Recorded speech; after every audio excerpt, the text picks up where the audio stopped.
भारत की करोड़ों महिलाओं को अपराध और अपराधियों से आजादी मिलने में अभी कितने वर्ष और लगेंगे। कोलकाता में जिस निर्ममता से एक 31 वर्ष की महिला डॉक्टर की बलात्कार के बाद हत्या हुई, उस घटना ने पूरे देश को हैरान कर दिया है, स्तब्ध कर दिया है। और यह घटना भी ऐसे समय में हुई है जब हमारा देश अपनी आजादी के 77 वर्ष पूरे कर रहा है और 5 दिन के बाद हमारे देश में रक्षाबंधन का त्योहार है, जब करोड़ों भाई अपनी बहनों को उनकी रक्षा का वादा करते हैं। लेकिन क्या हमारे देश की महिलाओं की रक्षा हो रही है? दुख की बात यह है कि उसी देश में एक महिला डॉक्टर के साथ एक सरकारी अस्पताल के अंदर न सिर्फ बलात्कार होता है, बल्कि आरोपी उसकी गर्दन की हड्डी को तोड़कर उसकी बेरहमी से हत्या कर देते हैं। और यह सब कुछ उस देश में होता है जहां रक्षाबंधन जैसा त्योहार मनाया जाता है, जहां महिला को देवी का रूप माना जाता है। इस मामले में जब इंसाफ दिलाने के लिए पश्चिम बंगाल की सरकार को और पुलिस को अपनी पूरी ताकत झोंक देनी चाहिए थी, तब उन पर यह आरोप लग रहे हैं कि इस मामले को दबाने की हर संभव कोशिश हुई और यह सिलसिला घटना के बाद से ही शुरू हो गया था, न जाने क्यों। 9 अगस्त को सुबह करीब 7:30 बजे जब अस्पताल के सेमिनार हॉल से इस महिला डॉक्टर का शव बरामद हुआ, तब अस्पताल के मैनेजमेंट ने इसे सबसे पहले आत्महत्या का मामला बताया। और पुलिस ने भी अपने पहले बयान में यही कहा कि इस महिला डॉक्टर की मौत का कारण आत्महत्या हो सकता है, यानी इसने खुद ही आत्महत्या कर ली। ये जो आप तस्वीर देख रहे हैं, ये वही सेमिनार हॉल है जहां उस महिला डॉक्टर के साथ बलात्कार हुआ और फिर बाद में उसकी हत्या हुई। यही वो जगह है जबकि जिस हालात में इस डॉक्टर का शव मिला, उससे यह घटना कहीं से भी आत्महत्या की लग ही नहीं रही थी। हमारे पास उस दिन का एक वीडियो है जिसमें यह साफ दिख रहा है कि इस डॉक्टर के शव पर गहरे चोटों के निशान थे और उसका शव अर्धनग्न हालत में था। लेकिन इसके बावजूद अस्पताल प्रबंधन और पुलिस ने जांच शुरू करने से पहले ही इस घटना को आत्महत्या बताकर इस मामले को एक तरह से दबाने की कोशिश की। इसके अलावा पीड़ित परिवार का आरोप है कि उन्हें भी शुरुआत में यही बताया गया कि उनकी बेटी जिंदा है और उसकी सिर्फ तबीयत खराब हुई है। लेकिन जब इस महिला डॉक्टर के माता पिता अस्पताल पहुंचे तो उन्हें यह कहा गया कि उनकी बेटी ने आत्महत्या कर ली है और पुलिस ने भी इसकी पुष्टि की है।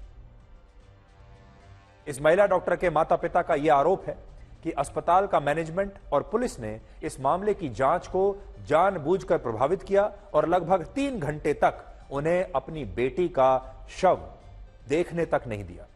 और इस सब के बीच जब रेजिडेंट डॉक्टर्स ने पुलिस की जांच के खिलाफ विरोध किया और उस पर दबाव बनाया, तो पुलिस ने बड़ी मुश्किल से तब जाकर यह बात मानी कि यह एक आत्महत्या नहीं बल्कि हत्या का मामला है।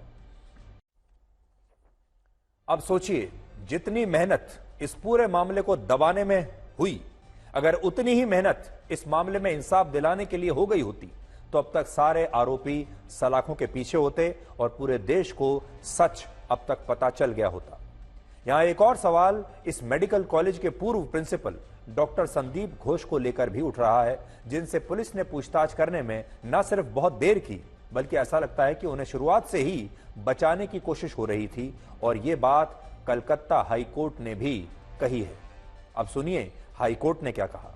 हाईकोर्ट ने कहा कि उसे इस बात से काफी हैरानी है कि इस मामले में डॉक्टर संदीप घोष ने प्रिंसिपल के पद पर रहते हुए पुलिस को कोई शिकायत नहीं दी।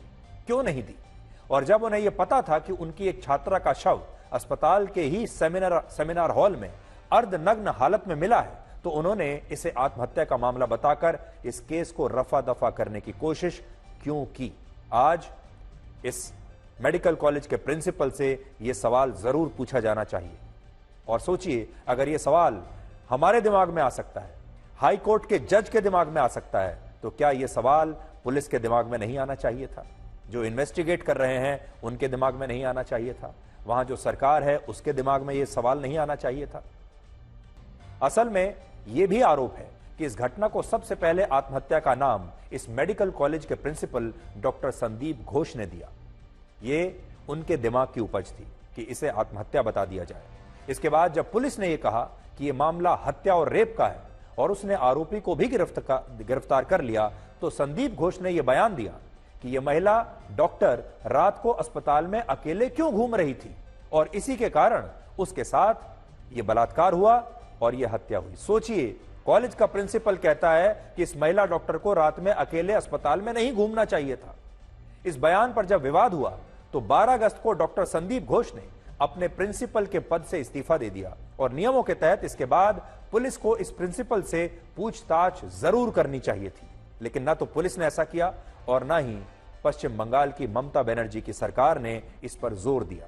उल्टा इस्तीफे के सिर्फ 12 घंटे बाद ममता बनर्जी की सरकार ने इस डॉक्टर को एक दूसरे मेडिकल कॉलेज का प्रिंसिपल नियुक्त कर दिया और हाईकोर्ट ने भी कहा कि उसे बड़ी हैरानी है कि जिस प्रिंसिपल को घर बैठना चाहिए था उसे घर बैठा देना चाहिए था और पुलिस को उससे पूछताछ करनी चाहिए थी, उस प्रिंसिपल को इस्तीफे के बाद सरकार की तरफ से एक तरीके से इनाम दिया गया और यह मेहरबानी कई सवाल खड़े करती है। यानी कुछ ही घंटों में, कुछ ही दिनों में उसे दूसरी जगह नियुक्त कर दिया गया।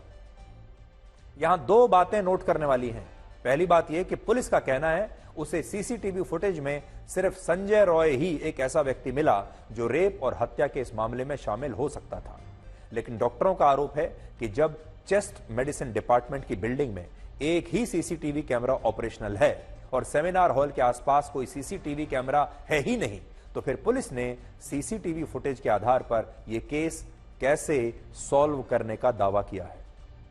इससे भी बड़ी बात यह कि अस्पताल के जिस फ्लोर पर यह घटना हुई और जिस फ्लोर को पुलिस को सबसे पहले सील कर देना चाहिए था, क्योंकि वहीं पर यह घटना हुई है, वहां एक कमरे की दीवार को बिल्डिंग की मरम्मत के नाम पर तोड़ दिया गया, जिससे डॉक्टरों को ऐसा शक है कि पुलिस क्राइम सीन पर मौजूद सबूतों के साथ छेड़छाड़ करके इस मामले में असली आरोपियों को बचाने की कोशिश कर रही है।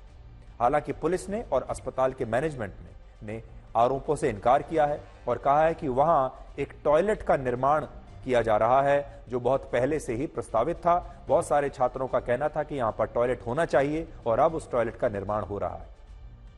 लेकिन डॉक्टरों का आरोप है कि क्या यह टॉयलेट तभी बनना था जब इस फ्लोर पर एक महिला डॉक्टर के साथ इतनी बड़ी घटना हुई और इस वजह से बहुत सारे डॉक्टर पुलिस पर और अस्पताल के प्रबंधन पर सबूतों को नष्ट करने का आरोप लगा रहे हैं। कलकत्ता हाई कोर्ट ने इस घटना की जांच कोलकाता पुलिस से लेकर अब सीबीआई को सौंप दी है और सीबीआई की 25 सदस्यों की एक टीम आज कोलकाता पहुंच गई और उसने आरोपी को भी कोलकाता पुलिस से अपनी हिरासत में ले लिया है। इसके अलावा दिल्ली के एम्स के 5 डॉक्टरों की एक टीम भी कोलकाता गई है और सेंट्रल फॉरेंसिक साइंस लेबोरेटरी की एक विशेष टीम को भी जांच के लिए कोलकाता भेजा गया है और अब इस मामले की जांच सीबीआई कर रही है। बहुत सारे लोग इस बात से खुश हैं कि इस मामले की जांच सीबीआई को मिल चुकी है, अब इंसाफ हो जाएगा। लेकिन हम आपसे यहां यह कहना चाहते हैं कि जब भी कोई मामला सीबीआई के पास आता है तो हमेशा उसे एक पुराना क्राइम सीन मिलता है और ऐसा क्राइम सीन जहां पहले से ही आधे या ज्यादा सबूत नष्ट हो चुके होते हैं, नुकसान हो चुका होता है। सीबीआई तब आती है इस तस्वीर में और अगर पुलिस ने अपना काम ईमानदारी से न किया हो और क्राइम सीन पर सबूतों से छेड़छाड़ पहले ही हो चुकी हो तो सीबीआई भी कुछ खास नहीं कर पाती, क्योंकि सीबीआई जब पहुंचती है तब तक बहुत देर हो चुकी होती है। इस घटना पर नेता प्रतिपक्ष यानी भारत में leader of opposition Rahul Gandhi ने भी अपनी पहली प्रतिक्रिया दी है और उन्होंने सोशल मीडिया पर लिखा है कि इस घटना से देश की महिलाओं और डॉक्टरों के बीच असुरक्षा का माहौल है और इस मामले में जिस तरह पुलिस और अस्पताल के प्रबंधन ने आरोपियों को बचाने की कोशिश की है उससे कई गंभीर सवाल खड़े होते हैं और ये अच्छी बात है कि राहुल गांधी ने इस मामले में ममता बनर्जी को विपक्ष के इंडिया गठबंधन का हिस्सा होने के लिए कोई डिस्काउंट नहीं दिया है। राहुल गांधी ने बहुत अच्छा पोस्ट लिखा है, उनके बहुत अच्छे विचार हैं, लेकिन राहुल गांधी ने पोस्ट तो लिख दिया सोशल मीडिया पर और बिल्कुल सही लाइन पर लिखा है, लेकिन हम आज उनसे ये कहना चाहेंगे कि पूरा देश उनसे ये उम्मीद करता है कि राहुल गांधी को खुद कोलकाता जाना चाहिए और इस पीड़ित परिवार से मिलना चाहिए, उस अस्पताल का दौरा खुद स्वयं करना चाहिए। राहुल गांधी को इस अस्पताल में जाना चाहिए, जहां यह वारदात हुई वो जगह खुद देखकर आनी चाहिए और इस पीड़ित परिवार से मिलकर इसे यह आश्वासन देना चाहिए कि उन्हें जरूर इंसाफ मिलेगा। यह उम्मीद हम राहुल गांधी से जरूर करते हैं। अब देखते हैं कि वो जाते हैं या नहीं। लेकिन उससे पहले आपको उत्तर प्रदेश के मुख्यमंत्री योगी आदित्यनाथ का वो बयान सुनवाते हैं जिसमें उन्होंने कहा कि या तो भविष्य में पाकिस्तान का भारत में विलय हो जाएगा या वो हमेशा के लिए मिट जाएगा। अब आप ये देखिए कि अगर वर्ष 1947 में भारत का विभाजन ना होता तो आज की स्थिति क्या होती। अगर विभाजन ना होता तो आज हम जनसंख्या के मामले में दुनिया के सबसे बड़े देश होते। आज भी हैं, हम तो वैसे भी सबसे बड़े देश हैं ही, तब भी होते।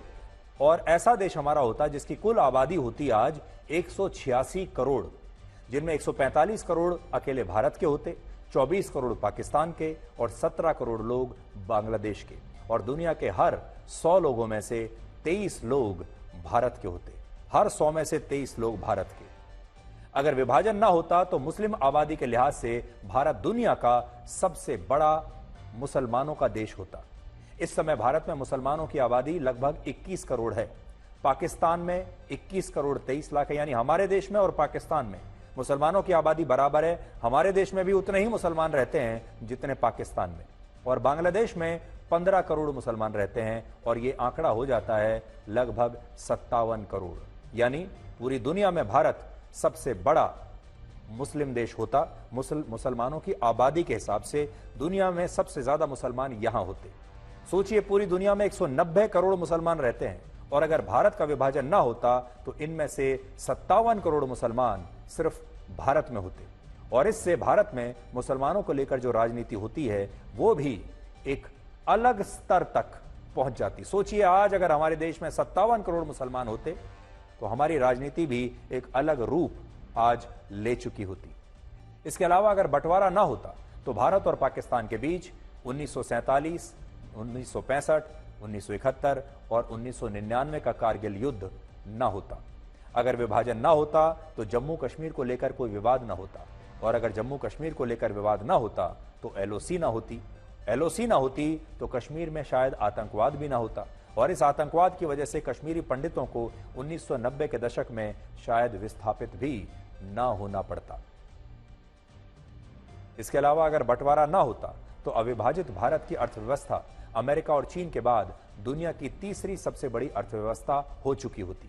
इनमें भारत की जीडीपी लगभग 269.5 लाख करोड़ रुपए की होती, पाकिस्तान की 28.2 लाख करोड़ रुपए की और बांग्लादेश की 38 लाख करोड़ रुपए की।